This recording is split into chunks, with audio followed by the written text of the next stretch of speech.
여러분 안녕하세요. 이경직 교수입니다. 훈민복음, 세상을 깨우는 말씀을 통해 우리의 영혼이 밝혀지고 은혜로 가득 채워지길 소망합니다. 오늘도 귀한 세 분 자리해 주셨습니다. 모두 반갑습니다. 안녕하세요. 안녕하세요. 우리가 지난 시간에 바울의 변론과 벨릭스의 반응이라는 제목으로 말씀을 살펴보았는데요. 오늘은 바울의 항소라는 제목으로 말씀 나누겠습니다. 자, 말씀 읽을 텐데요. 사도행전 25장 1절부터입니다. 1절에서 3절까지 장희원 아나운서께서 읽어주십시오. 베스도가 부임한 지 3일 후에 가이사랴에서 예루살렘으로 올라가니 대제사장들과 유대인 중 높은 사람들이 바울을 고소할세 베스도의 호의로 바울을 예루살렘으로 옮기기를 청하니 이는 길에 매복하였다가 그를 죽이고자 함이더라. 네, 거기까지요. 베스도가 이제 부임을 했어요. 유대인들이 이제 환심을 살리고 제일 먼저 하는 것이 지난 시간에 본 것처럼 바울을 다시 자유로운 상태에서 구금시켰어요. 그리고 가이사랴에서 예루살렘으로 올라갔습니다. 당시에 그 지역의 수도, 다스리는 행정 수도는 가이사랴였습니다. 그러나 정치적인 중심지는 예루살렘이었습니다. 그러니까 유대인들과 사이가 좋으려면 예루살렘으로 빨리 가야 됩니다. 그러니까 부임한 지 3일밖에 안 됐는데 예루살렘으로 재빨리 갔습니다. 그러니까 아주 유능한 행정가라는 사실을 알 수 있습니다. 올라갔어요. 그랬더니 이제 다 그 지역 유지들을 만나잖아요. 어디든지 가면. 그러니까 대제사장, 유대인 중 높은 사람들을 만났어요. 그랬더니 그 사람들이 제일 먼저 한 일이 뭐 지역의 민원이나 뭐 돌아가는 걸 알려준 것이 아니라 바울을 고소했습니다. 아이고. 이들은 2년 동안 칼을 갈고 있었다. 아이고. 그 벨릭스의 그 무능함에 대해서 유대인들도 별로 좋아하고 있었던 건 아니죠. 야, 벨릭스 저거 자기들이 볼 때도 저거 돈 받으려고 저렇게 계속 끌고 있다는 거. 그리고 바울을 이렇게 놓아주는 거. 그러니까 벨릭스는 유대인의 환심을 얻는데 실패했다고 볼 수 있습니다. 네. 기다리고 있다가 딱 바로 고소했습니다. 그런데 보세요. 대제사장들, 유대인들 중 높은 사람들. 바울을 고소하는 사람들의 수준이 높아졌습니다. 변호사 더들도 이 정도가 아니라 이제 높은 사람들. 누구를 내세우지도 않고 직접 이야기를 하고 있음을 볼 수가 있습니다. 왜냐하면 바울을 고발하고 처리하는 것이 그만큼 당시 종교 지도자에게는 매우 중요한 일이었다 하는 것을 알 수 있습니다. 그리고 바울을 어떤 식으로든 자기들의 홈그라운드인 예루살렘을 끌고 와서 박살내고 싶은 마음으로 가득했습니다. 바울이 가이사랴에서 그 무능한 벨릭스 덕분에 감금되어 있으면서 자유롭게 살았던 것은 하나님의 은혜였습니다. 아마 2차 선교 여행을 한 후에 많이 심신이 지쳤을 텐데 하나님께서 2년간 휴가를 주신 것 아닌가. 구치소에서의 휴가. 그렇죠. 그렇죠. 네. 여기서 먹을 거 다 주죠. 경비병 다 시켜줘. 텐트 미션 할 필요도 없어요. 그다음에 자꾸 의도는 나빴지만 가서 벨릭스한테 복음도 전하고 벨릭스한테만 복음 전했겠어요? 귀 있는 대로 복음 전하면서 쉬고 충전하는 시간이었습니다. 그리고 앞으로 닥칠 거센 도전에 맞설 힘을 얻는 시간이기도 했습니다. 바울은 조급해하지 않았습니다. 3절에 보니까 베스도의 호의로 바울을 예루살렘으로 옮겨달라. 그러니까 베스도에게 이렇게 당신이 부임해 와서 우리하고 관계를 잘 맺으려면 우리한테 호의를 베풀 주는 게 있어야지 받는 게 있고 뭐 서로 이렇게 하지 않느냐. 우리한테 달라. 뭐냐면 바울을 그냥 예루살렘으로 이동만 시켜달라. 옛날 벨릭스는 그걸 거부했었거든요. 근데 베스도는 이제 옮겨줄 수도 있네. 그러면 그 이유는 예루살렘에서 바울을 만나기 위한 것이 아니라 예전에 암살자들이 했던 것처럼 길목을 지키고 있다가 매복해서 죽이고자 합니다. 유대 지도자들이 잘하는 일이요. 매복입니다. 진짜 취미가 매복인 것 같아요. 그래서 떳떳하게 재판을 해가지고 해서 이길 자신이 없었던 겁니다. 그러니까 완전히 불법을 행하는 것이죠. 무고한 사람을 법의 테두리를 벗어나서 살해하는 일이잖아요. 살인죄예요. 이걸 누가 하고 있다고요? 대제사장들과 유대의 높은 지도자들이 하고 있는. 유대교의 타락을 현실을 그대로 적나라하게 보여주고 있다 하는 것을 알 수 있습니다. 베스도가 이제 대답을 하는데 4절부터 읽어주십시오. 베스도가 대답하여 바울이 가이사라에 구류된 것과 자기도 멀지 않아 떠나갈 것을 말하고 또 이르되 너희 중 유력한 자들은 나와 함께 내려가서 그 사람에게 만일 옳지 아니한 일이 있거든 고발하라 하니라. 베스도가 그들 가운데서 8일 혹은 10일을 지낸 후 가이사라로 내려가서 이튿날 재판 자리에 앉고 바울을 데려오라 명하니. 네, 여기까지 보겠습니다. 베스도가 이제 대답을 합니다. 바울이 지금 가이사라에 구금이 됐다. 자, 이 말은 뭐냐면요. 갇혀 있는 사람을 이동하기 위해서는 법적인 조치가 필요해요. 자유롭게 됐다면 이렇게 이동을 시킬 텐데 갇혀 있다. 그러니까 베스도가 행정적으로 그 자유로운 바울을 도리어 가둬놓은 것이 지금 바울에게 복이 되고 있습니다. 또 좋은 편으로 또. 네. 또 결국 거절하는 거네요. 네. 유대인들에게요. 그 법 처리하려면 오래 머물러야 되잖아요. 이건 아니죠. 그러니까 자기가 있던 행정 수도에 와서 이 일을 처리하라고 이야기를 합니다. 그리고 너희 중에 유력한 자들은 나와 같이 가이사르로 내려가서 그 사람에게 옳지 못한 일이 있으면 고발하라. 그리고 지방 법원이 여기 있는데 다른 데 가서 재판할 수는 없잖아요. 법원이 있는 데 와서 해야지. 그러니까 그들의 생각은 실패했습니다. 베스도가 그들 가운데 8일 혹은 10일 정도 지낸 후에 이제 날짜 기산 가이사르로 내려갔고 바로 재판 자리에 앉고 바울을 데려오라고 합니다. 그러니까 이 사람들의 요구사항 바울을 고발하라. 바울에 대해서 어떻게 하라. 그것을 그전에는 벨릭스는 2년 동안 뇌물 받으려고 끌어붙였던 것을 신속하게 아 이게 지금 지역의 가장 큰 현안이구나 라고 생각하고 이것을 해결하려고 불렀습니다. 하나님께서 어떻게 보면 유능한 행정관을 통해서 보호하셨고 바울에게 나쁜 것 같이 보였던 그 구류된 상태, 자유를 잃어버린 상태가 도리어 복이 되었음을 알 수 있습니다. 7절부터 읽겠습니다.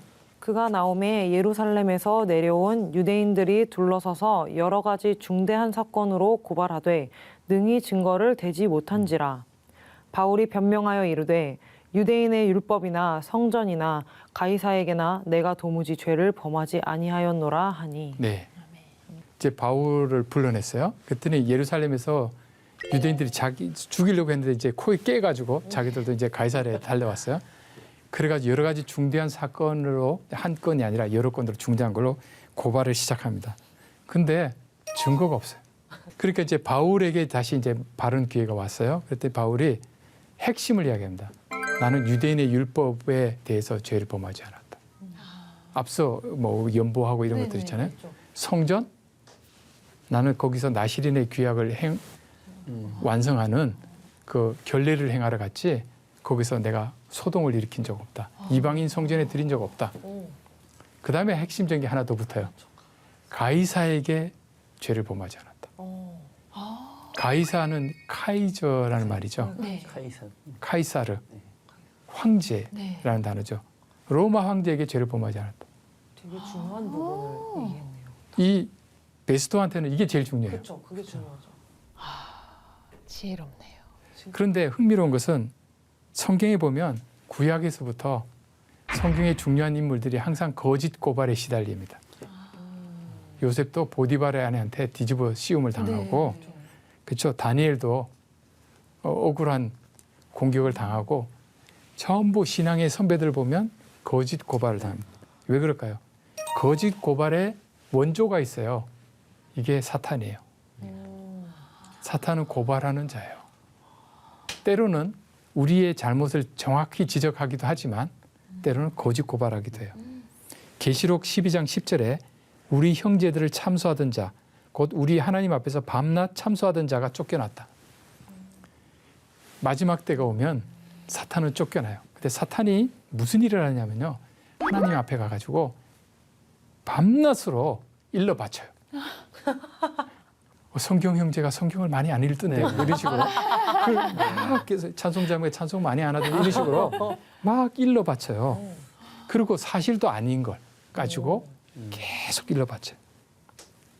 그런데 하나님한테 먹히질 않아요. 그렇죠. 그렇죠. 하나님은 우리를 이미 예수 그리스도 안에서 용서하시고 의롭다 하셨기 때문에 먹혀들지 않아요. 그런데 사탄은 포기를 몰라요. 쫓겨날 때까지 밤낮으로 잠도 안 자고 참소를 해요. 예수님께서도 이 거짓 고소에 대해서 우리를 지켜주십니다. 로마서 8장 33절 34절에 누가 능히 하나님께서 택하신 자들을 고발하리요 의롭다 하신 이는 하나님이시니 누가 정죄하리요. 우리가 완벽할 수 없어요. 사탄은 너무나 잘 알아서 그걸 갖다가 고발을 해요. 그러나 그것이 먹히지 않아요. 왜냐하면 하나님께서 우리를 의롭다 하셨기 때문에 하나님의 판단이 맞아요. 그런데 여기서 중요한 것, 하나님의 판단과 나의 판단이 다를 수가 있어요. 사탄이 자꾸 하니까 내가 거기에 눌려가지고 스스로 죄책감을 가져서 나는 쓸모없는 자야 이래가지고 하나님 앞에 나가겠어 하면서 사탄의 말에 귀를 기울이는 거예요. 근데 하나님께서 아니야, 내가 너를 그리스도 안에서 의롭다 했어 라고 하는데 그 하나님의 음성은 희미해지고 사탄이 너 죄 지었잖아, 어제도 지었잖아, 오늘도 지었잖아, 너 그래가지고 속였어 하는 말이 점점점 크게 들리는 거예요. 믿음은 내 느낌, 나의 잘못에 대한 내 느낌, 내 판단을 의지하는 것이 아니라 나를 의롭다고 선언하시는 하나님의 판단을 신뢰하고 믿는 것입니다. 감정에 의존하는 신앙이 되게 위험한 것 같아요. 그렇죠. 그래서 감정은 어쩔 수 없이 생길 수도 있잖아요. 그렇죠? 네. 근데 그것을 넘어서는 하나님의 판단을 신뢰할 필요가 있습니다. 바울이 드디어 이제 자세한 이야기를 시작합니다. 9절부터 읽도록 하겠습니다. 네. 베스도가 유대인의 마음을 얻고자 하여 바울더러 묻되 네가 예루살렘에 올라가서 이 사건에 대하여 내 앞에서 신문을 받으려느냐. 바울이 이르되 내가 가이사의 재판 자리 앞에 섰으니 마땅히 거기서 신문을 받을 것이라. 당신도 잘 아시는 바와 같이 내가 유대인들에게 불의를 행한 일이 없나이다. 만일 내가 불의를 행하여 무슨 죽을 죄를 지었으면 죽기를 사양하지 아니할 것이나 만일 이 사람들이 나를 고발하는 것이 다 사실이 아니면 아무도 나를 그들에게 내줄 수 없나이다. 내가 가이사께 상소하노라 한데 베스도가 배석자들과 상의하고 이르되 네가 가이사에게 상소하였으니 가이사에게 갈 것이라 하니라. 아멘. 거기까지 보겠습니다. 베스도의 관심은 유대인들의 마음을 얻는 것이었어요. 베스도는 훌륭한 탁월한 행정가였습니다. 아무리 탁월해도 여론을 쫓아가기 시작하면 탁월성이 흠집이 나기 시작합니다. 그래서 바울한테 묻는 거예요. 너가 예루살렘에 올라가서 이 사건에 대해서 내 앞에서 신문을 받으려냐? 지난번에 예루살렘에 갔을 때는 뭐라고 그랬어요? 아니 바울이 구류가 돼 있고 그렇죠? 예, 내가 여기 오래 머무니까 가이사랴 가서 하자고 그랬잖아요. 가이사랴 가서 재판이 진행되는데 조금 전까지 이야기 들었으면 저기는 증거 없어. 여기는 죄 없다고 이야기를 해. 그러면 무죄 하고 땅 해야 되는데 그러면 유대인들이 싫어할 거 아니에요. 일부러 여행 비용까지 들여서 거기까지 쫓아왔는데 그러니까 유대인들의 마음을 얻고자 바울한테 너 혹시 예루살렘 가서 재판 받을래? 책임을 교묘하게 미루는 거예요. 마치 결정 권한이 바울에게 있는 것처럼 하면서 자기는 쏙 빠지면서 그렇죠? 행정관으로서의 책임을 피하면서 자기는 면책을 하면서 피고한테 결정하라는 거네요. 그러는 재판관이 어디 있어요? 재판 장소를. 한번 슬쩍 떠본 거죠. 네. 자기가 명령은 하기 싫고. 네. 바울이 거기 갈게요 이러면 또 가다가 보내려고 죽어도 뭐 자기 전날 그 벨릭스를 만났나 봐요. 벨릭스는 갔고 그래서 아마 유대 벨릭스로 지도자들과 바뀌는 것 같죠. 네, 그 요구를 계속 들었겠죠. 10절에 보니까 바울이 이렇게 말해요. 내가 가이사의 재판 자리 앞에 섰으니 마땅히 거기서 신문을 받을 거예요. 갑자기 일이 커졌어요. 1심 재판이 만족스럽지 않으면요. 항소를 할 수 있어요. 근데 그게 우리로 말하면 대법원에 해당되는 황제 앞에 가서 재판을 받는 거예요. 갑자기 항소를 하는 바람에 베스도의 손을 떴어요. 그리고 로마 황제에게까지 가야 돼요. 왜 그럼 당시 황제가 누구냐면 네로 황제예요.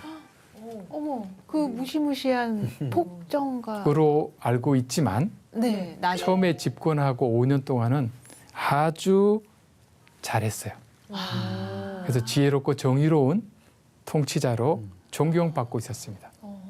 그래서 나중에 그리스도인들을 박해하는 폭군이 되었지만 네. 그 전에 초반에는 괜찮았어요. 네. 그래서 여기로 가면 뭔가 해결이 될 거다라고 생각을 하고 또 하나 하나님의 섭리가 있었어요. 왕들에게 복음을 전하는데 로마 제국에서 가장 복음을 들어야 될 마지막 사람 황제. 만나기가 어렵잖아요. 네. 어떻게 만나요? 그렇죠. 아파트 누르고 복음 전하려고도 경비가 쫓아내는데 그죠? 네. 황제 못 만나요. 근데 만날 수 있는 방법은 재판정에서 만나는 거예요. 그래서 내가 불의를 행하여 죽을 죄를 지었으면 내가 죽을 각오가 돼 있다. 근데 이 사람들이 고발하는 것이 사실이 아니면 아무도 나를 그들에게 내줄 수 없다. 왜 가이사라고 하냐면 이 베스도도 가만히 보니까 틈만 보면 어떤 식으로든 구실해서 유대인들한테 내줘서 거기서 죽임 당하도록 하려는 사람이니 내가 가이사한테 상소하면 누구도 나를 못 건드릴 것이다. 라는 판단이 있습니다. 그랬더니 이제 12절에 베스도가 배석자들과 상의를 했어요. 그러더니 자기 마음대로 그러니까 독단적인 결정이 아니라는 거죠. 함께 하더니 너가 가이사에게 상소했으니 가이사에게 갈 것이라. 일단 로마 시민권자 입에서 내가 항소하겠습니다 했는데 이걸 여기서 중단시킬 수가 없는 거예요. 보낸 겁니다. 손을 뜬 거죠. 자, 13절부터 읽겠습니다. 수일 후에 아그리빠 왕과 버니게가 베스도에게 문안하러 가이사라에 와서 여러 날을 있더니 베스도가 바울의 일로 왕에게 고하여 이르되 벨릭스가 한 사람을 구류하여 두었는데. 네, 거기까지요. 이제 며칠이 지났어요. 아그리빠 왕이 그 버니게가 베스도에게 인사하러 왔어요. 왜냐하면 새로 취임했으니까 이제 인사하러 와야 되죠. 이 아그리빠 왕은 헤롯 아그리빠 2세인데요. 네. 베스도가 이 다스리는 이쪽 지형의 동북쪽까지 분봉 왕국을 다스렸어요. 분봉을 이렇게 나누어 가지고 왕국을 다스렸어요.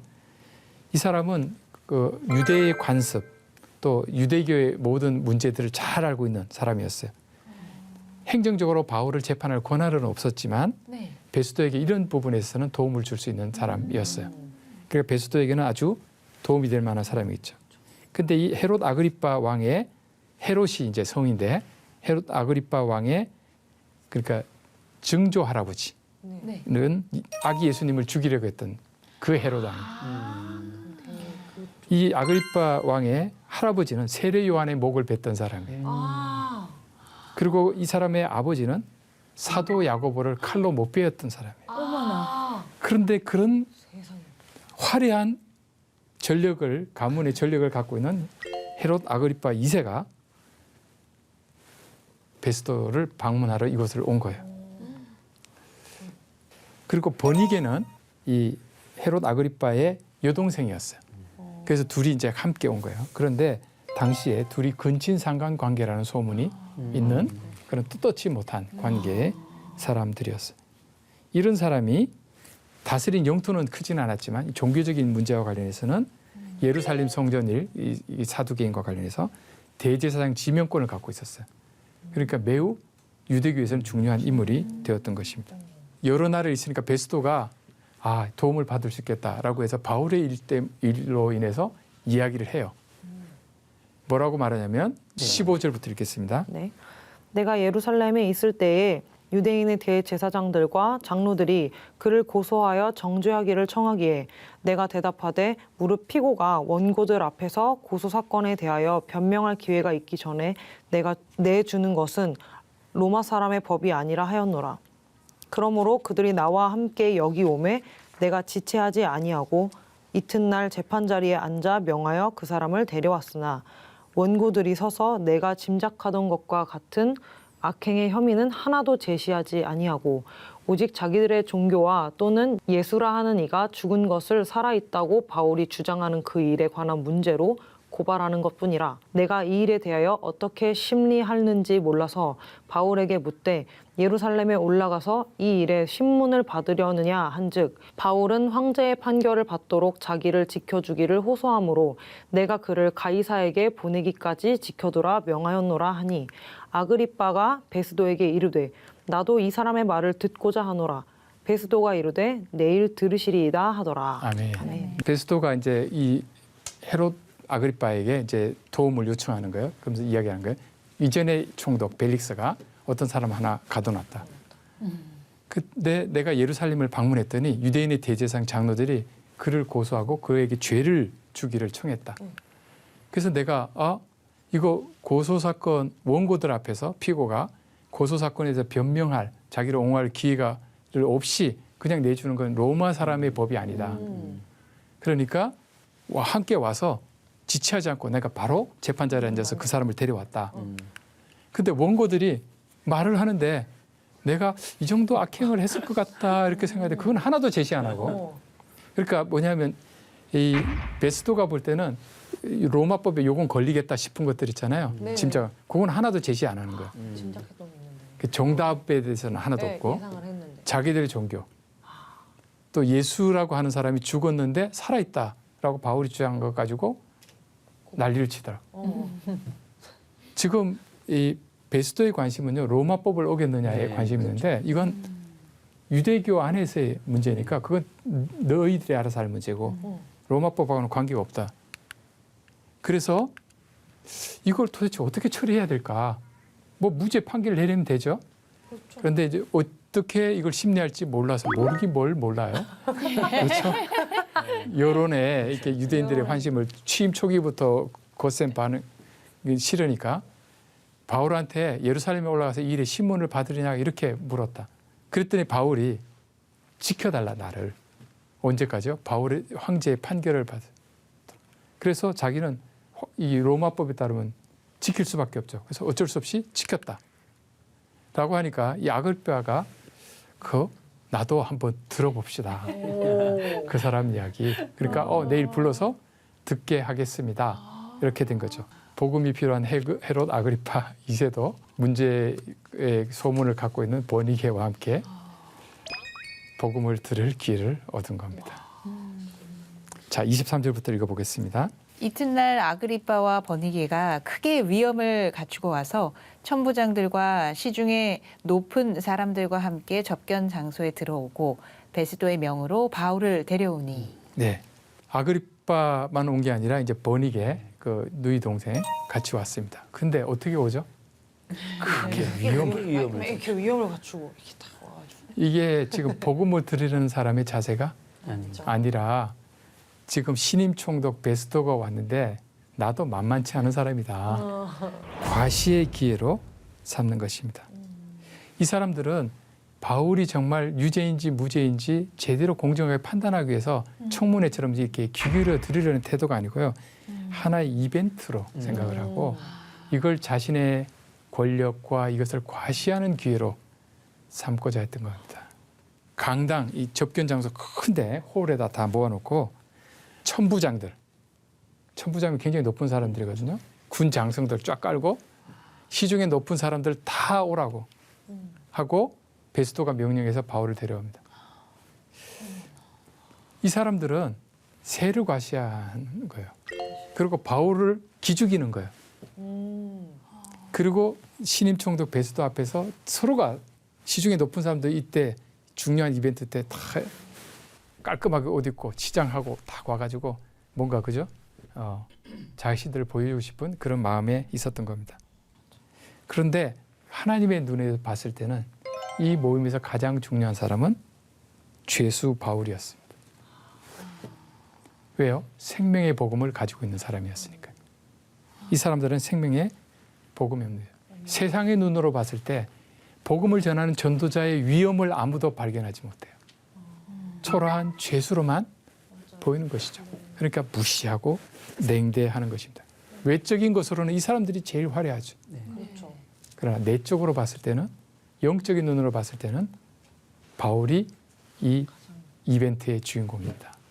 전도자는 외적인 것에 눌려서는 안 됩니다. 자, 24절부터 있습니다. 베스도가 말하되 아그리빠 왕과 여기 같이 있는 여러분이여 당신들이 보는 이 사람은 유대의 모든 무리가 크게 외치되 살려두지 못할 사람이라고 하여 예루살렘에서와 여기서도 내게 청원하였으나 내가 살피건대 죽일 죄를 범한 일이 없더이다. 그러나 그가 황제에게 상소한 고로 보내기로 결정하였나이다. 그에 대하여 황제께 확실한 사실을 아뢰을 것이 없으므로 신문을 한 후 상소할 자료가 있을까 하여 당신들 앞 특히 아그리빠 왕 당신 앞에 그를 내세웠나이다.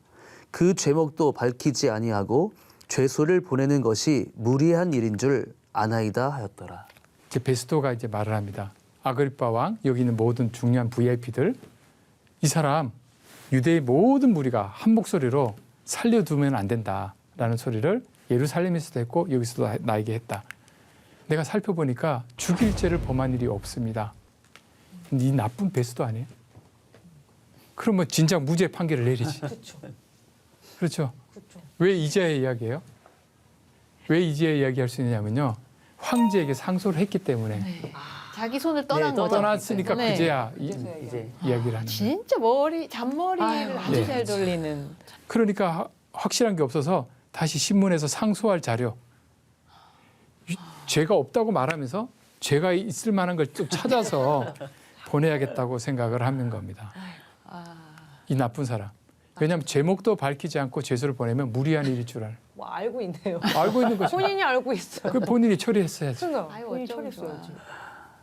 그러니까 바울이 상소를 하는 바람에 무죄임에도 불구하고 여기서는 뭔가 유죄로 만들어서 보내야 되는 상황에 벌어진 겁니다.